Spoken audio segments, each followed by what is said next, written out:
আমরা আজকে শুরু করব মূলত আমাদের আহ, যেই জায়গায় আমরা ছিলাম। আমরা ডিপ লার্নিং টেকনিককে আরো কত বেটার ওয়েতে আমরা লার্ন করতে পারি, বেটার ডিপ লার্নিং এর মধ্যে। সেইটা আমরা মোটামুটি ওই পার্টটা দেখে শেষ করেছি। আমাদের আজকে থেকে যে পার্টটা শুরু হচ্ছে এটা বেটার জেনারেলাইজেশন। বেটার জেনারেলাইজেশন মানে হচ্ছে আমরা যে রেজাল্টটা নিয়ে আসবো সেটা কত স্মুথ করতে পারি। ওটা ছিল লার্নিং বা ট্রেনিং এর আগের পার্টটা, আর এটা হচ্ছে যে কিভাবে টেস্টিং এর রেজাল্টটাকে আমরা স্মুথ করতে পারি। এবং আলটিমেটলি নট অনলি টেস্টিং, এটাকে জেনারেলাইজেশনের মধ্যে শুধু টেস্টিং পড়ে না, মানে আমরা যখন এটাকে রিয়েল ওয়ার্ল্ডের বিভিন্ন প্রবলেমের ক্ষেত্রে আসলে আমাদের প্রবলেম গুলাকে ডিল করাবো, তখন আসলে কিভাবে এটা রেজাল্ট দিতে পারে। যেমন ধরেন যে আপনি একটা এমএল ইঞ্জিনিয়ার হিসেবে কোনো একটা কোম্পানির ডেটা সেট নিয়ে কাজ করলেন আপনার অফিসে, কিন্তু এটা আপনি ট্রেনিং করার পরে একটা ভালো লেভেলের অ্যাকুরেসি বা আপনি বিভিন্ন জিনিসগুলো দেখে আপনি যখন ডিপ্লয় করলেন ওই অর্গানাইজেশনে, যখন রিয়েলি ওইটা ইমপ্লিমেন্ট হবে, তখন দেখা যাচ্ছে যে আপনি যেই ডেটাগুলো দিয়ে ট্রেন করেছিলেন আসলে সেই ডেটা দিয়ে হয়তো টেস্ট হচ্ছে না, বা হলেও এর বাইরে এমন কিছু নতুন ডাটা আসছে যেটা আসলে ট্রেন করার মতো অ্যাবিলিটি আসলে ওই মডেলের নাই, বা সরি, টেস্ট করার মতো অ্যাবিলিটি ওই মডেলের নাই। তখন সে রেজাল্ট গুলা কেমন দিবে? জেনারেলাইজেশন বলতে সাধারণত বোঝানো হয় যে অ্যালগোরিদমটা বা নিউরাল নেটওয়ার্কের অ্যালগোরিদম গুলা বা ডিপ লার্নিং এর অ্যালগোরিদম গুলা রিয়েল ওয়ার্ল্ডের প্রবলেমের ক্ষেত্রে তার পারফরমেন্স কেমন। এবং এইটা অনেক ক্ষেত্রে যদি আনসিন বা কিছু পরিচিত কিছু অপরিচিত এরকম ডাটা থাকে, তখন সে কি কাজ করবে।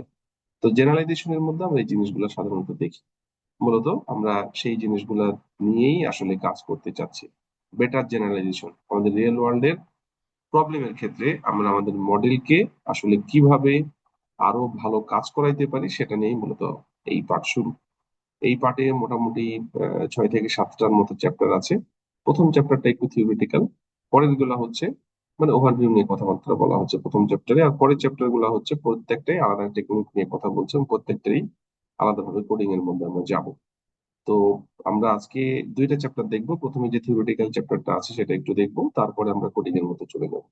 তো বেটার জেনারেলাইজেশন এর মধ্যে আমাদের প্রথম যে চ্যাপ্টারটা, যেটা হচ্ছে আসলে আমাদের এই যে কতগুলো চ্যাপ্টার আছে বলা আছে, 12, 13, 14, 15, 16, 17, 18, 7 চ্যাপ্টার।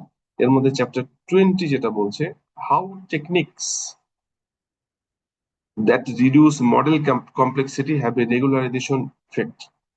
যদি রেগুলারাইজেশন ইফেক্ট থাকে তাহলে মডেল কমপ্লেক্সিটি গুলাকে আমরা কিভাবে রিডিউস করতে পারি, এই যে resulting in loss overfitting and better generalization. এই জিনিসগুলো নিয়ে আলোচনা করা হচ্ছে চ্যাপ্টার 12-এ।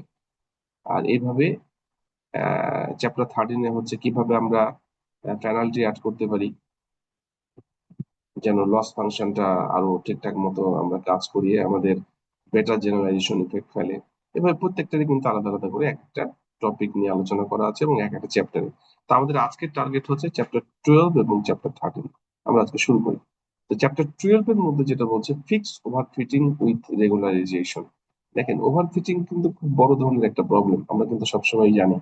আমরা আমাদের যখন ট্রেনিং ফেজে থাকি, সেই ট্রেনিং ফেজে আমরা যদি ট্রেনিংটা বেশি করে ফেলি, আলটিমেটলি কি হয়? বেশি করে ফেললে আসলে ওভারফিট হয়। কম করলে আন্ডারফিট, বেশি করলে ওভারফিট। এবং আমরা যদি এইটাকে এমন এক জায়গায় রাখি যেখানে আসলে বেস্ট ফিট হবে, সেই জায়গায় আমাদের আসলে পছন্দের জায়গা, আমরা সেই জায়গায় আসলে ইপকটা থামাতে চাই। তো সেই জায়গাটা আমরা কি করতে পারি? এর আগেও আপনাদের সাথে আমি কথা বলেছি যে বায়াস এন্ড ভেরিয়েন্স, এই দুইটাকে মেজার করে আমরা কিন্তু কাজ করি। এর আগে কিন্তু এই যখনই আমরা অ্যাডভান্স ডিপ লার্নিং এর অ্যাপ্রোচ দেখেছি তখন থেকেই কিন্তু এই জিনিস আমরা শুরু করেছি যে বায়াস ভেরিয়েন্স এর ট্রেড অফটা কেমন হবে। তো এই ট্রেড অফটা আমাদের যদি মেনটেন করতে পারি, বা ট্রেড অফের যে গ্রাফটা যদি আমরা দেখি, ট্রেনিং এবং টেস্টিং এর যে গ্রাফ, সেই গ্রাফটা দেখলেও কিন্তু আমরা বুঝতে পারবো যে আসলে এটা আন্ডারফিট হয়েছে, ওভারফিট হয়েছে না বেস্ট ফিট হয়েছে। তো ওভারফিট এটা খুব কমন প্রবলেম, আন্ডারফিট আসলে খুব কমই হয়। এখন আমরা ম্যাক্সিমাম এটা একটা কমন ডিফল্ট প্র্যাকটিসের মধ্যে চলে আসছে যে লোকজন যারা এমএলএ কাজ করে ম্যাক্সিমাম ওভারফিট করে ফেলে। তো এই ওভারফিটের হাত থেকে আমরা কিভাবে বাঁচতে পারি, বা এই ওভারফিটটাকে দূর করার জন্য আমরা কোন কোন টেকনিক গুলো অ্যাপ্লাই করতে পারি, তো মূলত এই চ্যাপ্টারে সেই জিনিসগুলাই কিছুটা আলোচনা করা আছে। আমি কিছু জিনিস রিডিং দেবো, একটু খেয়াল করেন। training a deep neural network that can generalize well to new data in challenging problem. আমরা ডিপ লার্নিং এ যে ট্রেনিং এর কাজগুলো সাধারণত করি এটা কিন্তু বেশ ভালোভাবেই চ্যালেঞ্জিং প্রবলেম মানে কি রিয়েল ওয়ার্ল্ড এর যে প্রবলেম যেটা আমি প্রথমে বললাম যে রিয়েল ওয়ার্ল্ড এর যে নতুন ডেটা সেট সবসময় নতুন হবে নট নেসেসারি, নতুন অবশ্যই থাকতে পারে। তো সেই যদি নতুন কিছু আসে, যদি চ্যালেঞ্জ কিছু আসে, যদি রোবাস্ট কোনো ইনপুট চলে আসে, সেই ক্ষেত্রে আসলে ডিপ লার্নিং এর মডেলের ট্রেনিং গুলা কিভাবে করা যেতে পারে যেন রোবাস্ট ইনপুটের ক্ষেত্রে বা চ্যালেঞ্জিং ইনপুটের ক্ষেত্রে রেজাল্ট গুলা ভালো আসবে, সেটা নিয়েই মূলত আমরা কথা বলতে চাচ্ছি। A model with too little capacity cannot learn the problem, whereas a model with too much capacity can learn it too well and overfit the training data set. মানে একটা মডেলের ক্যাপাসিটি আপনাদের কিন্তু এগুলা বহু আলোচনা করেছি। ক্যাপাসিটি মানে আসলে এটা ডিপেন্ড করছে যে আপনার ওই লেয়ারের সাইজ এবং ডেপথ। তো সাধারণত আমরা যত ডিপ করব নেটওয়ার্ককে, আমরা ডিপ মানেই হচ্ছে আমরা নেটওয়ার্কের হিডেন লেয়ারের সংখ্যা বাড়াবো। তো যদি আমরা এই হিডেন লেয়ারের সংখ্যাটা আহ, খুব বেশি না করি তার মানে ক্যাপাসিটি কমবে। ক্যাপাসিটি কমলে কিন্তু আন্ডার ফিট হয়ে যাবে। আর যদি ক্যাপাসিটি বাড়াই সেক্ষেত্রে কিন্তু আবার যদি যেই ধরনের প্রবলেম তার থেকে ক্যাপাসিটি বেড়ে গেলে সেটা ওভারফিট হবে। তো আমাদের এমন কাজ করতে হবে যেন আন্ডার ফিট না হয়, ওভারফিটও না হয়।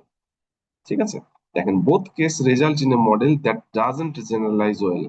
এই আন্ডারফিট হোক চাই ওভারফিট হোক কোনো ক্ষেত্রেই কিন্তু আসলে মডেলটাকে ঠিক মতো জেনারেল মানে জেনারেলাইজেশন যে রেজাল্ট এটা ভালো মতো হবে না, মানে রিয়েল ওয়ার্ল্ডের চ্যালেঞ্জিং প্রবলেমের ক্ষেত্রে ভালো সলিউশন দিতে পারবে না। A modern approach to reduce generalisation error use larger model. সাধারণত এই এখন আমরা যে টেকনিক গুলো ইউজ করি জেনারেলাইজেশন এররকে কমানোর জন্য লার্জ মডেল ইউজ করা হয় এবং that may require to use regularization during training that keep the weight of the model small. আমরা এটা খুবই কমন একটা টেকনিক, কয়েকভাবে করা যায় তারপরে আমরা বলি যে এই জেনারেলাইজেশন ইরোরটাকে কমানোর জন্য আমরা কিন্তু নর্মালি লার্জ মডেল ইউজ করি এবং তার সাথে রেগুলারাইজেশন ইফেক্টকে ঠিক করার জন্য আমাদের যে ওয়েট সেই ওয়েট গুলোকে ছোট রাখার চেষ্টা করি। ওয়েট বড় রাখলে কিন্তু জেনারেশন এরর বাড়বে, এটা কমন সিনারিও। তো ওয়েট ছোট রাখলে কি হতে পারে সেটা নিয়ে আমরা কথা বলবো চ্যাপ্টার 13-এ, বিভিন্ন এক্সপেরিমেন্ট করে দেখবো। এটা একটা ওয়ে বলছে যে আমরা জেনারেশন এররটাকে যদি কমাইতে চাই আমরা আমাদের লার্জ মডেলের ক্ষেত্রেই আমরা ওয়েটটাকে যদি কম নিই সেক্ষেত্রে কিন্তু অনেক কিছু আসতে পারে। This techniques not only reduce overfitting, এই যে আমরা ওয়েটটাকে ছোট করলেই যে ওভারফিটিং থেকে দূর হয়ে যাবে আসলে বিষয় তা না। এটা ওভারফিটিং দূর করার জন্য আসলে কম্বাইন্ড আপনার কিছু অ্যাপ্রোচ মেনটেন করতে হবে। তার মধ্যে স্মল ওয়েট ইউজ করা হচ্ছে একটা। এখানে যে চ্যাপ্টার গুলো নিয়ে আলোচনা করা আছে এক একটা এক এক ডাইমেনশনে কথা বলছে। আসলে আপনার কাজ করার জন্য আপনাকে টেস্ট করে দেখতে হবে যে আপনার মডেলের ক্ষেত্রে কোনটা ভালো। দেখুন, but they can also lead to faster optimization of the model and better overall performance. আপনার এই ওয়েট কে ছোট নিলেই যে আপনার শুধু ওভারফিট হবে তাও না, অন্য অ্যাপ্রোচ গুলো দরকার। আবার ওয়েট ছোট নিলে কি হয়, ওয়েট ছোট নিলে যে শুধু আপনার ওভারফিটটাকে দূর করবে তা না, আপনার অপটিমাইজেশনের যে প্রসেস সেটাকে অনেক বেশি ফাস্টার করবে এবং টোটাল ওভারঅল রেজাল্টটাকে অনেক কিছু অনেক ভালো করতে পারে। তো যাই হোক, আমরা এখানে মোটামুটি ভাবে ওভারফিটিং কি এবং ওভারফিটিং দূর করার জন্য যে কমন একটা অ্যাপ্রোচ আমরা হচ্ছে ওয়েটটাকে ছোট করে নিয়ে কাজ করা সেটা কিন্তু কথাবার্তা বলেছি।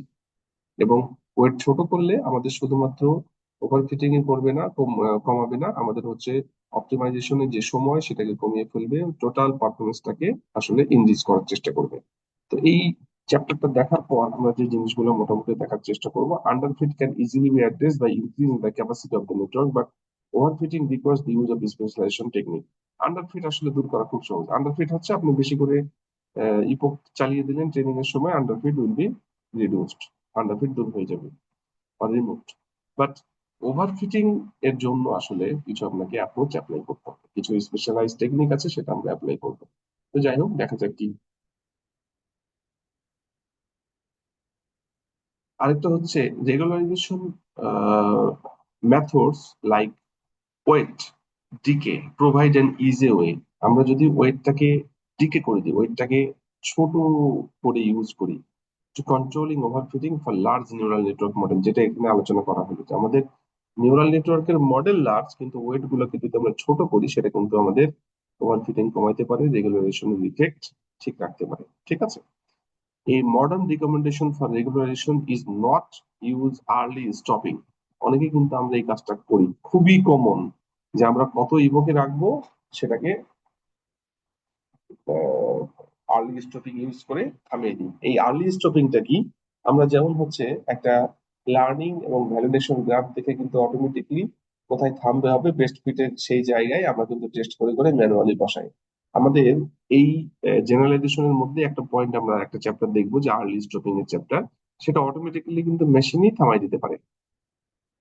তো এইটা লোকজন এখন ইউজ করে, কিন্তু এটার বাইরেও অনেক ভালো টেকনিক আছে, যেমন ড্রপ আউট ইউজ করে কমাইতে পারি।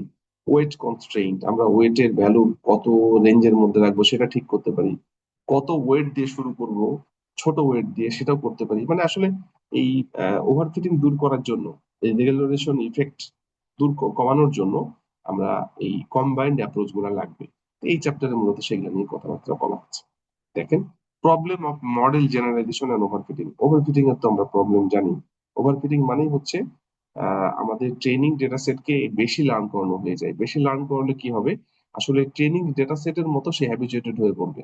নতুন যদি সে আপনি কোনো ইনপুট দেন, সেই ইনপুটের রেসপন্সটা ঠিক মতো হবে না। যেমন ধরেন একটা এক্সাম্পল দিই, আপনি পরীক্ষার সময় কোনো একটা টপিক এত ডিটেলস পড়েছেন যে পরীক্ষার আগে হয়তো 3 দিন ধরে একটা টপিককে খুবই বেশি ডিটেলস পড়ে ফেলেছেন, যেটা আসলে পড়ার দরকার ছিল না, মানে ওভারফিট করে ফেলেছেন।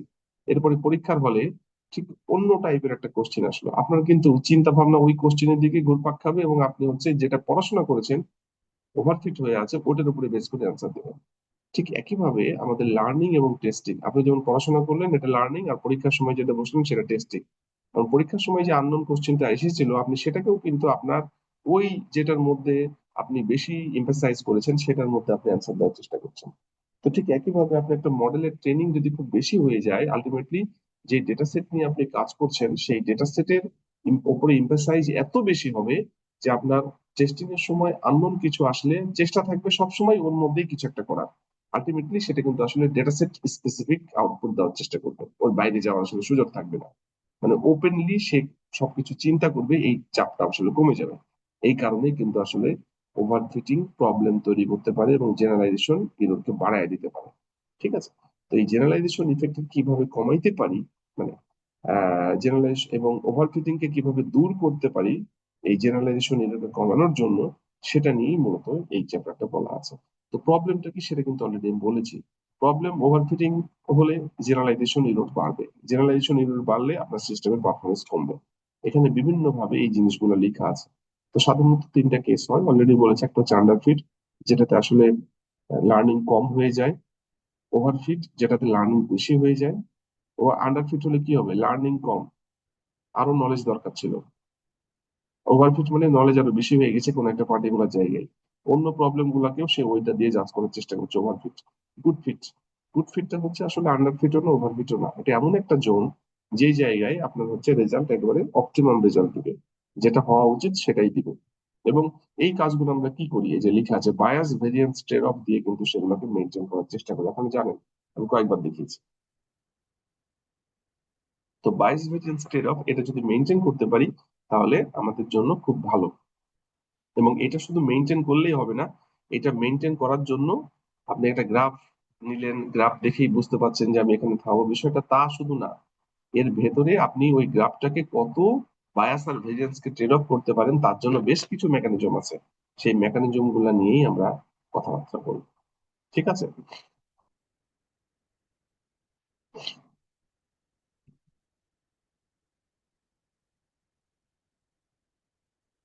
এখানে যা যা বললাম আমি এতক্ষণ ধরে সেই জিনিসগুলো লেখা আছে, একটু দেখবেন। এত ডিটেলস এখানে আসলে থিওরিটিক্যাল কথা, কিন্তু আমি হচ্ছে যেগুলো বললাম সেগুলো মাথায় রাখলে চলবে, ইচ্ছা করলে দেখতেও পারেন।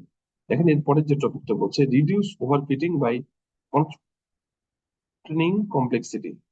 তো এইখানে আমরা হচ্ছে ওভারফিট কিভাবে দূর করতে পারি,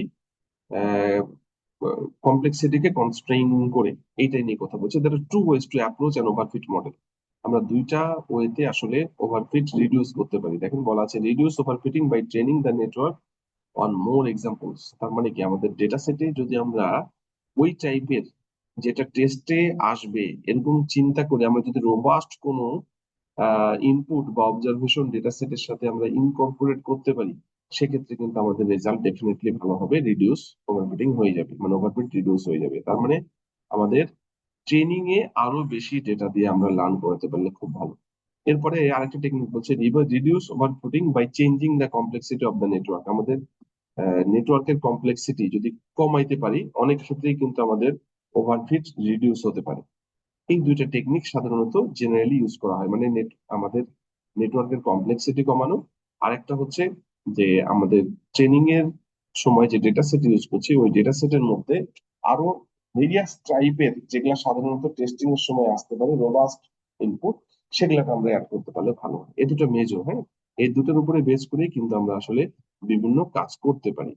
ঠিক আছে। এখন দেখেন, আহ এখানে যেটা বলছে, we can reduce the complexity of a network to reduce overfitting of one of the two ways. এখানে বলছে যে এই প্রথমটা ছিল আমাদের ট্রেনিং এর সংখ্যা বাড়াবো, ডিফারেন্ট টাইপের ট্রেনিং, মানে ডিফারেন্ট টাইপের ইনপুট, মানে যত ভেরিয়েশন থাকবে ইনপুটে, আউটপুটে কিন্তু তত ভেরিয়েশনই হ্যান্ডেল করতে পারবে, মানে জেনারেলাইজেশন ইফেক্ট কমাইতে পারবে, ইরোর কমাইতে পারবে। সেটা তো আমাদের ডেটা সেটের অবস্থার উপরে ডিপেন্ড করছে।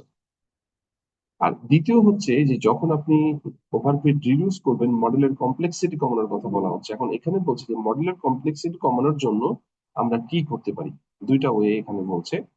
এই যে we can reduce the complexity of a neural network to reduce overfitting in one of the two ways, changing network complexity by changing the network structure, number of weights.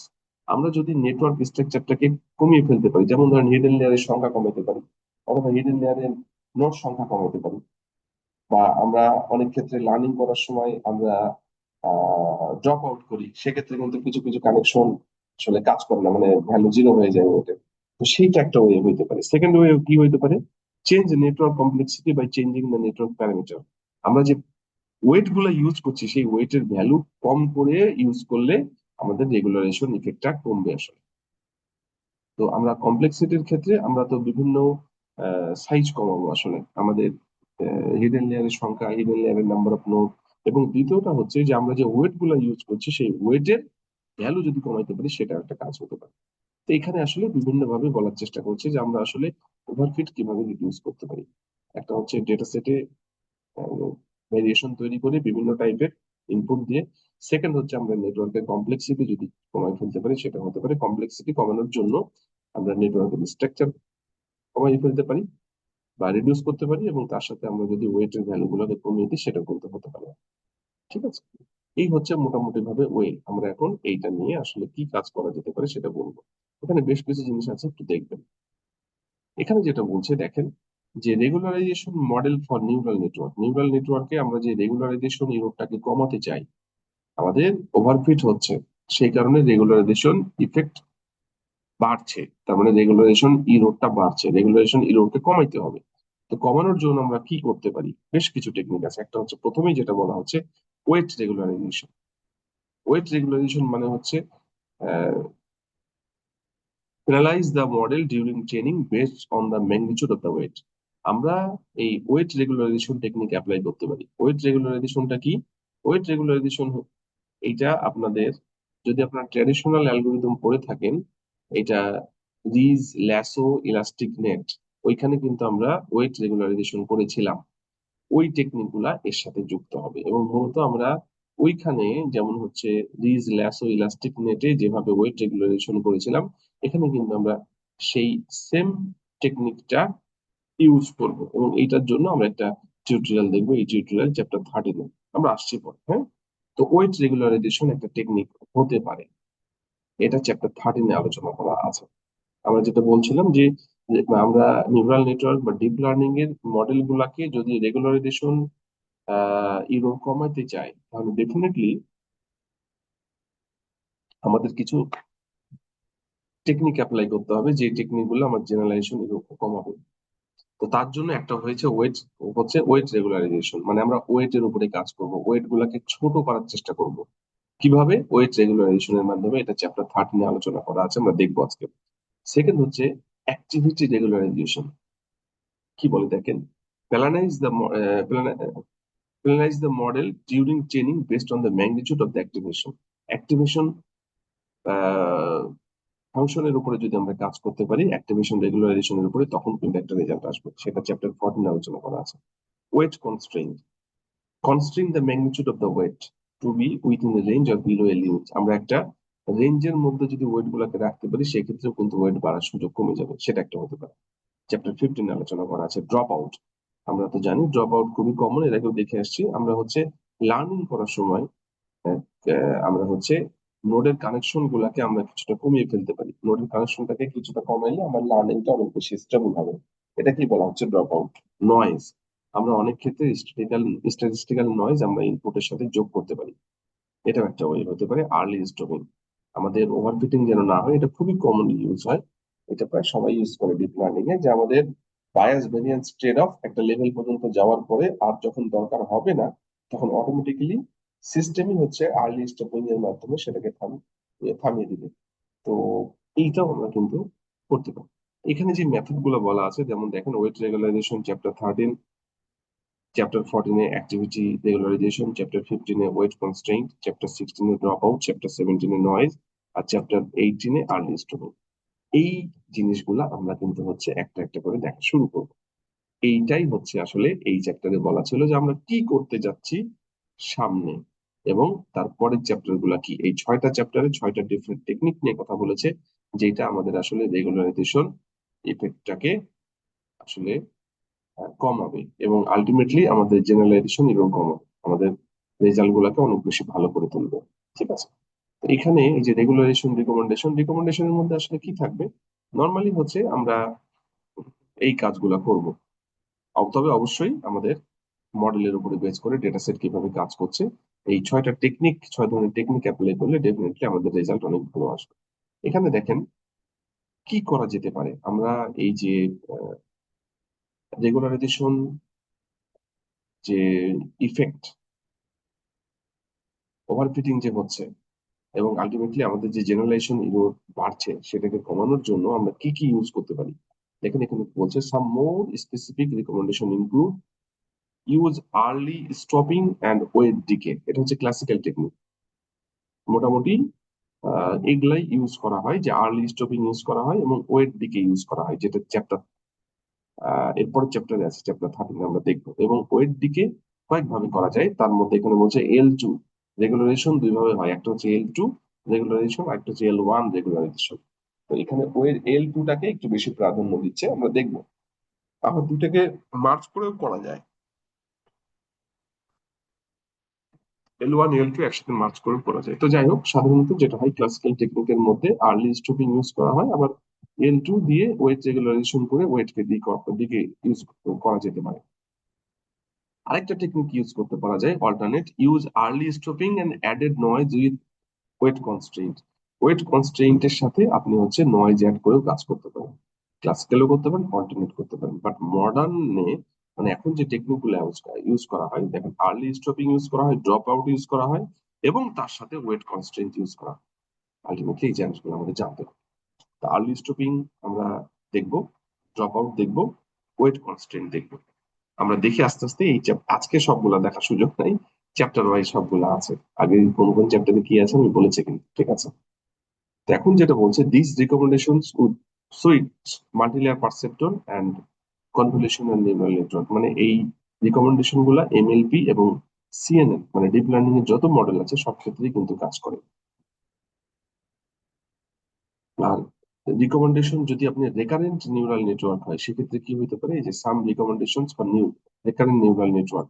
Recurrent মানে হচ্ছে আপনার continuous, যদি ইনপুটের ক্ষেত্রে আপনি কাজ করেন, যেমন আমাদের টেক্সটের ক্ষেত্রে এনএলপির ক্ষেত্রে যে কাজগুলো করি, ক্লাসিক্যালি কি ইউজ হয়, use early stopping with added weight noise and weight constraint such as maximum norm, max norm. আমরা এই জিনিসগুলো নিয়ে পরিচিত, এটা ক্লাসিক্যাল। আর মডার্নলি কি ইউজ হয়, use early stopping with a back propagation through time aware version of drop out and weight constraint, এটা use modernly. এখন আলটিমেটলি আমরা সবগুলোই দেখি, দেখে আলটিমেটলি আমাদের এখন মডেলের জন্য কোনটা ইউজ করতে হবে সেটা কিন্তু টেস্ট করে করে বুঝতে হবে। আপনার ওইরকম কোনো ইউনিক কিছু নাই যে আপনি হচ্ছে একটা ঠিক করে রাখলেন আর প্রত্যেকটা মডেল ঠিকঠাক করার জন্য আপনি ওইটাই ইউজ করবেন। বিষয়টা আসলে তা না, আপনাকে কিন্তু টেস্ট করে করে দেখতে হবে।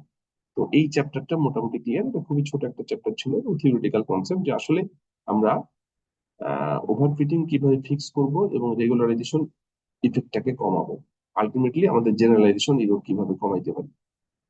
তো আমরা পড়ছি বেটার জেনারেলাইজেশন, এবং বেটার জেনারেলাইজেশনের মধ্যে প্রথমেই আমরা এই জেনারেলাইজেশন ইফেক্টটাকে ঠিক করার জন্য আলটিমেটলি আমরা কিন্তু রেগুলারাইজেশন ইফেক্টটাকে কমাবো, এবং আলটিমেটলি রেগুলারাইজেশন ইফেক্টটা কমাইতে হলে আমাদের ওভারফিটিং কে কমাইতে হবে, মানে ওভারফিটিং রাখা যাবে না। তো সেইটা কিভাবে হতে পারে তার বেশ কিছু অ্যাপ্রোচ নিয়ে আপনাদের সামনে কথা বলেছি। এর মধ্যে প্রথম যে টেকনিক বা অ্যাপ্রোচ সেটা হচ্ছে ওয়েট ছোট করে আমরা কিভাবে কাজ করতে পারি, সেটা আলোচনা করা আছে চ্যাপ্টার 13-এ। ওইটা নিয়ে এখন কথা বলবো, chapter 13, penalize large weight with weight regularization. Weight রেগুলারাইজেশনটা আসলে কি? ওয়েট রেগুলারাইজেশন হচ্ছে আসলে ওয়েটকে ছোট করা বা ডিকে করে কাজ করার একটা ওয়ে। ঠিক আছে? তো এইটা আমরা সব থেকে ভালো বুঝতে পারবো যে আমরা যদি লিনিয়ার রিগ্রেশনে ফিরে যাই। আসলে এইটা টেকনিকটা আমরা যদি একটু চিন্তা করি, এটা আসবে হচ্ছে আমরা প্রথমেই লিনিয়ার রিগ্রেশন থেকে। তো লিনিয়ার রিগ্রেশনের যেই প্রবলেম, লিনিয়ার রিগ্রেশনের কিছু প্রবলেম আছে, যে যেখানে আলটিমেটলি কিন্তু আমাদের ওয়েট গুলা কিন্তু আসলে ডিকে করে আমরা কাজ করতে পারি না। তার জন্য কিন্তু আমাদের এই রেগুলারাইজেশন ইফেক্ট থেকে যায়। তো রেগুলারাইজেশন ইফেক্টকে কমানোর জন্য আমরা যে টেকনিক গুলো ইউজ করি, রিজ, ল্যাসো, ইলাস্টিক নেট, এটা কিন্তু আসলে রিজ, ল্যাসো এবং ইলাস্টিক নেটের টিউটোরিয়াল আমি ডকুমেন্টটা আপনাদের শেয়ার করে দেবো, দেখবেন। আমি কিছুটা ধারণা দিচ্ছি, যারা ট্র্যাডিশনাল অ্যালগোরিদম সম্পর্কে জানেন, আমার সাথে এর আগে ক্লাস করেছেন, তারা হয়তো এটা জানার কথা অবশ্যই জানেন, আমি এটা দেখিয়েছি। Ridge, lasso, elastic net code দিয়ে দেখিয়েছি পর্যন্ত থিওরিটিক্যাল সাথে সাথে। তো যাই হোক, এই তিনটার কাজ কি? Ridge, lasso, elastic net. দেখেন, রিজ রিগ্রেশন, এটা তো আমাদের লিনিয়ার রিগ্রেশনের জন্য যে ইকুয়েশন সেটা।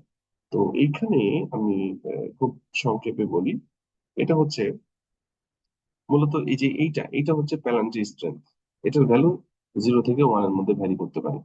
এই ভ্যারি করার উপরে ডিপেন্ড করে যে আপনি আপনার ওয়েটের কি পার্সেন্টেজ রাখবেন, এবং আলটিমেটলি সেই ইরোর থেকে এটা ক্যালকুলেট হবে। যেমন ধরেন যে আপনি পরের বারে যে ওয়েটটা বের করবেন, সেটা এখনকার ওয়েটের থেকে কি পরিমাণ কমবে, সেটা কিন্তু একটা হিসাব হতে পারে, বা ওয়েট আপডেটটা বাড়তেও পারে। এটা ডিপেন্ড করছে, মানে আমাদের যে স্টকাস্টিক গ্রেডিয়েন্ট ডিসেন্ট অ্যালগোরিদম আছে, সেখানে কিন্তু ওয়েটটা কিন্তু আসলে চেঞ্জ হয় আমাদের সলিউশনের দিকে যাওয়ার সময়। এক ডিরেকশন চেঞ্জ হয়, একটা ম্যাগনিটিউড চেঞ্জ হয়।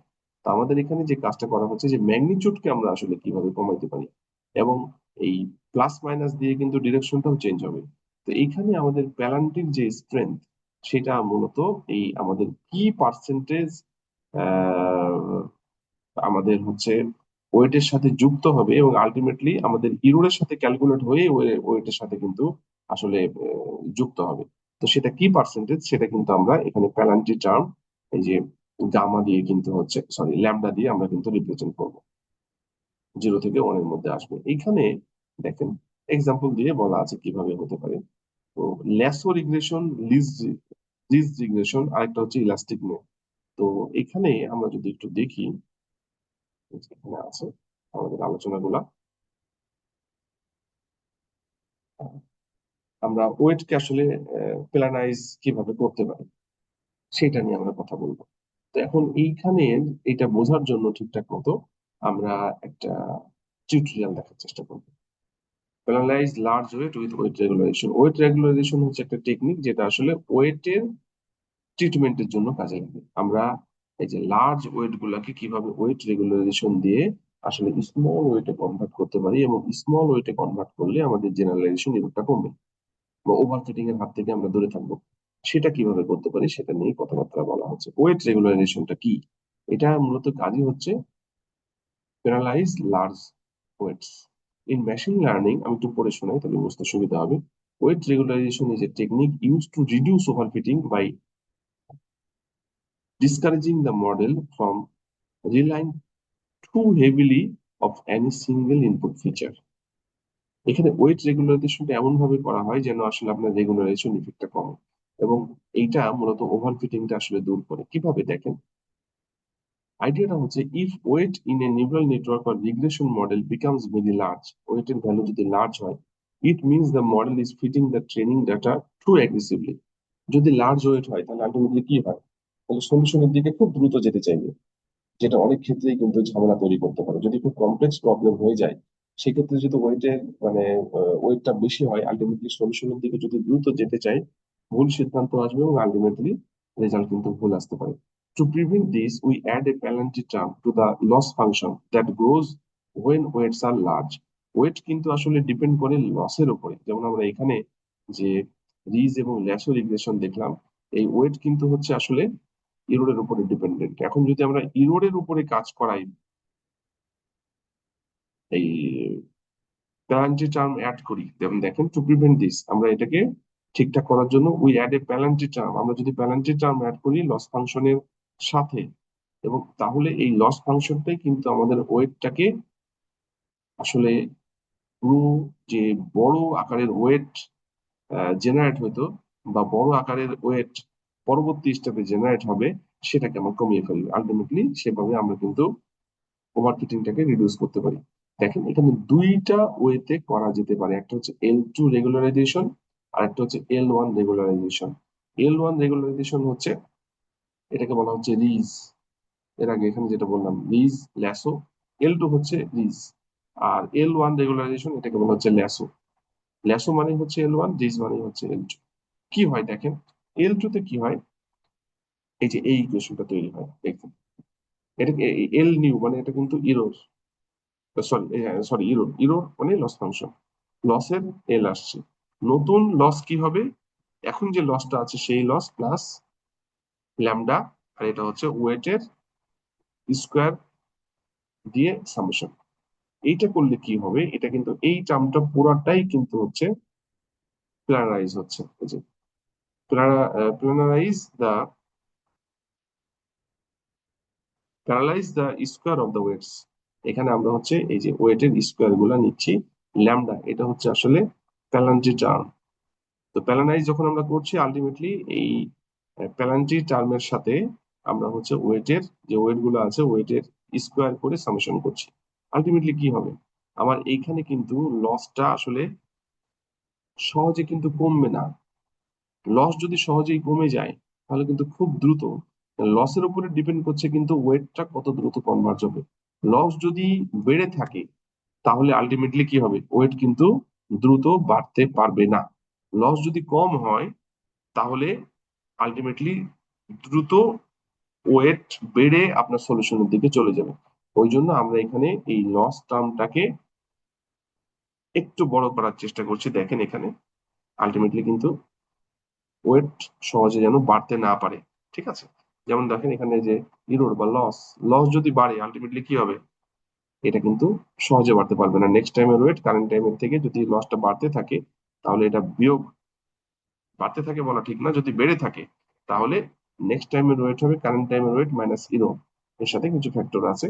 তো সেটা যদি ইউজ আমরা করি আলটিমেটলি কিন্তু ওয়েট খুব দ্রুত বাড়তে পারবে না। ওয়েট যদি খুব দ্রুত না বাড়তে পারে আলটিমেটলি কিন্তু ওভারফিটিং হওয়ার চান্সটা কমবে। তো এইটা একটা ওয়ে, L2 রেগুলারাইজেশন বা রিস্ক রেগুলারাইজেশন যেটা আমরা বলি, ঠিক আছে। এবং এইটা এটা যদি আমরা করি কি হয়, encourage weight to stay small but not zero. আমরা ওয়েটটাকে খুব ছোট করে ফেলি বাট এটা জিরো হবে না, এটা হচ্ছে L2। L2 টাই বেশি পপুলার।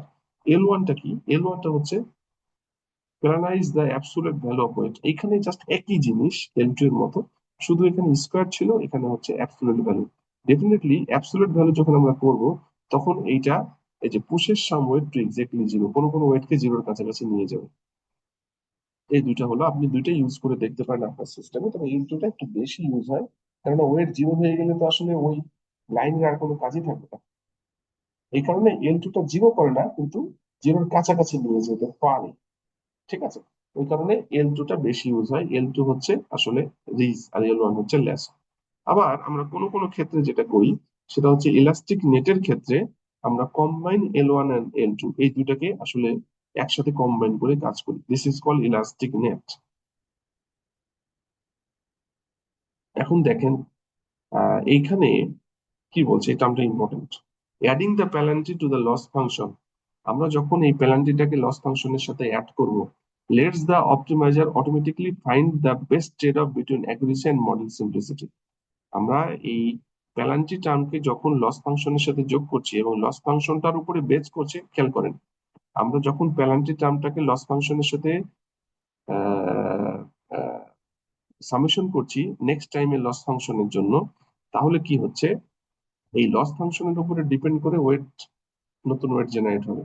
তাহলে অবশ্যই আমরা ওয়েটটাকে ইফেক্ট এফেক্ট করাতে পারবো এই লস ফাংশনের উপরে বেস করে। এবং ওয়েট বাড়া মানে আসলে, সরি, লস ফাংশনের ভ্যালু বাড়া মানে কিন্তু ওয়েটের ভ্যালু আসলে কমবে, আমরা এই ইকুয়েশন থেকে কিন্তু সেটাই বুঝতে পারি। রিজ এবং লেসো দুই ক্ষেত্রেই কনসেপ্ট এক। এটা কিন্তু নেক্সট টাইমের ওয়েট পরের টাইমের ওয়েট থেকে আসলে যেন বেশি বাড়তে না পারে, সেটার জন্য এই ইরোডের ভ্যালু বাড়লে কিন্তু এটা কমতে থাকবে, সেটা এখানে বলা আছে। এই দুটো হলো আমরা ইকুয়েশন দেখলাম, সেটা হচ্ছে L2 রেগুলারাইজেশন মানে রিজ রেগুলারাইজেশন এবং L1 রেগুলারাইজেশনের জন্য যে কনসেপ্ট সেটা। এখানে মোটামুটি তিন ধরনের রেগুলারাইজেশন টেকনিক অ্যাপ্লাই করা হয়। রেগুলারাইজেশন মানেই হচ্ছে আসলে আমরা ওভারফিটকে কমাবো, ওভারফিট কমালেই আমাদের জেনারেলাইজেশন ইরর কমবে, মানে জেনারেলাইজেশন রেজাল্ট ভালো হবে। তো এখন L2 রেগুলারাইজেশন, L1 রেগুলারাইজেশন এবং তার সাথে L1 L2 দুইটাকে আমরা কম্বাইন্ডলি ইউজ করতে পারি। L2 রেগুলারাইজেশনকে রিজ রেগুলারাইজেশন বলে, L1 রেগুলারাইজেশনকে ল্যাসো রেগুলারাইজেশন বলে, আর এই দুটোকে কম্বাইন করলে আমরা ইলাস্টিক নেট পাই। এই হচ্ছে টোটাল কনসেপ্ট। এখন এখানে যেটা বলছে, why is it called penalize large weight, কেন এটাকে পেনালাইজ লার্জ ওয়েট বলা হচ্ছে? Because the regulation term penalize model with very large weight values, বেশি ওয়েটের ভ্যালু যেন বেশি না হয় সেটা জেনারেট করতে দেয় না, এবং যখনই আমরা ওয়েটের ভ্যালু বেশি করতে দিব না, তখন আমার ওভারফিটিংটাকে কমাবে। জেনারেলাইজেশন ইরোর এটাকে ঠিক করবে। আনসিন ডাটার ক্ষেত্রে, যেটা আমি প্রথম থেকে বলছি, যে টেস্টিং এ এমন কোনো ডাটা আসলো যেটা আসলে ট্রেনিং এ ওর ধারণা নাই, সেক্ষেত্রে রেজাল্ট কিন্তু খারাপ চলে আসবে। কিন্তু যদি আমরা এই প্যারালাইজ করি তাহলে কিন্তু এটা খারাপ হওয়ার চান্স কমে যাবে। ইনকারেজ সিম্পলার মডেল, মডেলটা অনেক বেশি সিম্পল হবে। তার মানে আসলে ওয়েট যেন বেশি বড় না হয়, বড় হলে অনেক ধরনের প্রবলেম অ্যারাইজ করতে পারে, সেই জায়গা থেকে আমরা কিন্তু আমাদের নেটওয়ার্কটাকে ঠিক করার চেষ্টা করব, আমরা ওয়েটকে প্যারালাইজ করে। ঠিক আছে? কিভাবে হতে পারে? এখানে এই যে ওয়েট রেগুলারাইজেশনের জন্য আমাদের কিন্তু কেরাসে অলরেডি মেথড আছে, এই যে ইম্পোর্ট রেগুলাইজার্স। ঠিক আছে? এটা দিলে আমাদের কিন্তু এই রেগুলারাইজার্স এই মেথডটাকে ইম্পোর্ট করলে আমরা কিন্তু ওয়েট রেগুলারাইজেশন করতে পারি। কিভাবে? যেমন ধরেন আপনি একটা হিডেন লেয়ার ইউজ করছেন, হিডেন লেয়ারে 64টা নোড, অ্যাক্টিভেশন ভ্যালু, এই যে কার্নেল রেগুলারাইজার ইউজ করলে রেগুলারাইজেশন ইফেক্ট আমরা কন্ট্রোল করতে পারবো। রেগুলারাইজার.L2, আপনি যদি এখানে L1 ইউজ করেন L1 রেগুলারাইজেশন হবে, যদি L2 ইউজ করেন তাহলে L2 রেগুলারাইজেশন হবে। আর 0.01 এটা কি? এটা হচ্ছে গামা। ঠিক আছে? এইটা হচ্ছে আপনার আলটিমেটলি কাজে লাগবে। তো এইখানে আমাদের এই এই টার্মটা হচ্ছে আমাদের প্যারালাইজ টার্ম। এই টার্মটা আমরা কত দিব তার উপরে বেস করে আসলে ইরোরের লেভেলটা কত বেশি হবে না কম হবে, আলটিমেটলি আমাদের ওয়েটটা কিভাবে বাড়বে সেটা ডিটারমাইন করা হবে। ঠিক আছে? এটাকে বলা হচ্ছে রেগুলারাইজেশন স্ট্রেংথ। তো আমরা যখন কাজ করব তখন কিন্তু সেই বিষয়গুলো আমাদের সামনে আসবে। এখন দেখেন এইখানে এই যে আমরা গামার ভ্যালু, গামার ভ্যালু আমরা হচ্ছে 0.01, এইটা কিভাবে মেনটেন করতে পারি? এটা হচ্ছে 0.01, এইটা কম করলে কি হবে, বেশি করলে কি হবে? দেখো এখানে কম করলে কি হবে, বেশি করলে কি হবে লেখা আছে, হ্যাঁ?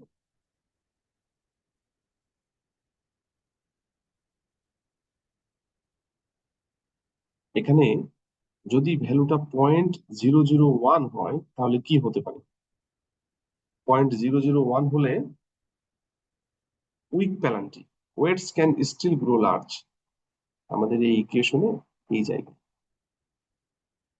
এই জায়গায় যদি এই ভ্যালুটা আমরা খুবই কম দিই, আলটিমেটলি কিন্তু আমাদের ইরোর কিন্তু খুব বেশি বড় হচ্ছে না। যদি ইরোর খুব বেশি বড় না হয় তাহলে আমাদের ওয়েট কিন্তু খুব একটা কমবে না, কেননা পরের এরর হচ্ছে কারেন্ট, পরের ওয়েট হচ্ছে, সরি, এখানে একটু আরেকবার বলি। আমাদের এই প্যারালাইজ টার্মটা, একটু থামুন।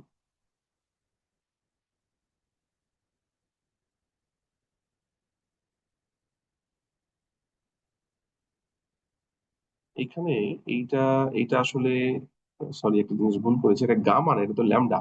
এখন পর্যন্ত এটা গামা বলে গেছি, এটা আসলে ল্যামডা, আমার ঠিক মাথায় ছিল না। তো এটা আসলে ল্যামডা। ল্যামডা যেই সিম্বল ইউজ করেন কিছু যায় আসে না, এখানে ল্যামডা দিয়ে রিপ্রেজেন্ট করছে। এটা হচ্ছে আসলে প্যালান্টি টার্ম। তো এই প্যালান্টি টার্ম, এইটার ভ্যালু আপনি কত করলে কি হবে? এই ল্যামডাটাকে যদি আপনি হচ্ছে ছোট করেন, ল্যামডা ছোট করলে কি হবে দেখেন, এই যে ধরেন আমরা এখানে দিয়েছি 0.01, এই ল্যামডার ভ্যালু যদি ছোট করেন, আলটিমেটলি ল্যামডার ভ্যালু ছোট হলে আমাদের এই পুরো ভ্যালুটাকে ছোট করবে। এটা ছোট হলে আমাদের যে আগের লস ছিল, সেই লসটাকে এর সাথে যখন যুক্ত করবে ছোট ভ্যালুর সাথে, এই নতুন লস কিন্তু খুব বেশি বড় হবে না। যদি নতুন লস খুব বেশি বড় না হয়, তাহলে যে ওয়েট ছিল সেই ওয়েট কিন্তু আলটিমেটলি বেশি কমবে না, মানে বড়ই থেকে যাবে। এই কারণে কিন্তু রেগুলারাইজেশন ইফেক্ট কমার চান্স কমে যাবে, তার মানে কি রেগুলেশন ইফেক্ট থাকবে। তো ওইটাই বলছে যে যখন আমাদের এই ল্যামডা যদি খুব ছোট হয়, weak penalty, weights can still grow larger, এখনো বড় হচ্ছে, model may overfit, model overfit হতে পারে। আর যদি আমরা 0.01 ধরেন মডারেট লেভেলের বাড়ালাম, balanced keeps weight reasonably small, better generalization, মাঝামাঝি দিলে জেনারেলাইজেশনটা ভালো হতে পারে। আর যদি 1.0 করি, কারণ 0 থেকে 1-এর মধ্যে রাখা যায়, strong penalty forces weight near zero, ওয়েটকে জিরোর কাছাকাছি নিয়ে যেতে পারে, সেটাকে আন্ডারফিট করে ফেলতে পারে। তো আমরা ইকুয়েশন দিয়ে কিভাবে আসলে ল্যামডার ভ্যালু, সরি আসলে গামা না, এটা ল্যামডা, আমি আসলে সিম্বলটা বলতে ভুল করেছি, খেয়াল ছিল না। তো এই ল্যামডা এটা হচ্ছে আপনার এই প্যালান্টি টার্ম। এই প্যালান্টি টার্ম আমরা এখানে যখন কল করব, আমরা দেখবো কোডিং এ আজকেই কার্নেল রেগুলারাইজার, রেগুলেশন ইফেক্ট কমানোর জন্য আমরা কিন্তু এই রেগুলারাইজারের, আমরা কোন রেগুলারাইজেশন ইউজ করবো, L1 না L2, সেটা দেওয়ার পরে আমরা প্যারামিটার টার্মটা এখানে অ্যাড করতে পারি, ল্যামডার ভ্যালু। যদি খুব কম করি তাহলে কিন্তু আসলে ওভারফিট হওয়ার চান্স থেকে যাবে, যদি খুব বেশি করি সেক্ষেত্রে আন্ডারফিট হওয়ার চান্স থাকবে। আর যদি মাঝামাঝি দিয়ে যাই তাহলে কিন্তু একটা ব্যালেন্সড আউটপুট আসবে এবং বেটার জেনারেশন ইফেক্ট আমরা পেতে পারি। ঠিক আছে, এটা নিয়ে কথাবার্তা বলা হচ্ছে। এখানে কিন্তু একটা রেজাল্টের কথা বলছে, দেখেন একটা গ্রাফিক্যাল একটা ডিসপ্লে দেওয়ার চেষ্টা করছে যে ধরেন এটাও যদি আমাদের ট্রেনিং ডেটা হয় এই যে ক্রস সিম্বল দিয়ে, তা আমরা এখানে যদি একটা আমাদের রিগ্রেশন একটা রেজাল্ট আনতে পারি, আমাদের কিন্তু এটা ক্লাসিফিকেশন, রিগ্রেশন, ক্লাস্টারিং সব ক্ষেত্রে আমরা কাজ করতে পারি। নো রিগ্রেশন, এটা হচ্ছে রেড কালার। আমরা যদি, সরি, নো রেগুলারাইজেশন, তার মানে এই যে এইটা রেড কালারটা হচ্ছে রেগুলারাইজেশন, কোনো টেকনিক অ্যাপ্লাই করা হয় নাই। আর আমরা যদি L2 রেগুলারাইজেশন ইউজ করি বা রিজ ইউজ করি, তাহলে কিন্তু ব্লু কালারটা দেখেন কত স্মুথ। তার মানে রেগুলারাইজেশন ইফেক্টটা কিন্তু আমাদের ওভারফিটের হাত থেকে এই যে রক্ষা করার চেষ্টা করছে। এটা একটা টিপিক্যাল এক্সাম্পল। এই যে effect of paralyzing large weights, regularization apply করে আমরা কিন্তু সেই কাজটা করছি। রেটটা হচ্ছে আমাদের মানে এই সিম্বল গুলা, ক্রস সিম্বল গুলো কিন্তু অরিজিনাল স্যাম্পল। আমাদের একটা রিগ্রেশন লাইন প্লট করতে হবে। যদি রেগুলারাইজেশন ইফেক্ট ইউজ না করি, আমরা যেমন এই জায়গাটাই ধরেন যে আমরা ডিপ লার্নিং এ এই কার্নেল রেগুলারাইজার ইউজ যদি না করি, তাহলে এই যে রেড কালারের একটা সিম্বল আসছে, গেছে, কিন্তু আরো স্মুথ করা যেত আমাদের যদি আমরা L2 রেগুলারাইজেশন ইউজ করতাম, যেটা ব্লু কালার দিতাম। এটা একটা ইফেক্ট হতে পারে। আরো কি ইফেক্ট হতে পারে দেখেন, এখানে লেখা আছে, আপনারা দেখবেন। এখানে আরেকটা কম্পারিজন বলছে, দেখেন আমরা বলি যে এইখানে দেখেন যে no regularisation, linear regression use করা হচ্ছে, কোনো রেগুলারাইজেশন ইফেক্ট নাই, এটা হচ্ছে রেড কালার। L2 রেগুলারাইজেশনের ক্ষেত্রে রিউজ ইউজ করা হচ্ছে ব্লু কালার। দেখুন পাম্পিংটা কিন্তু অনেক কমে গেছে, তাই না? অনেক বেশি ছিল। রেগুলারাইজেশন আসলে ভালো কাজ করে।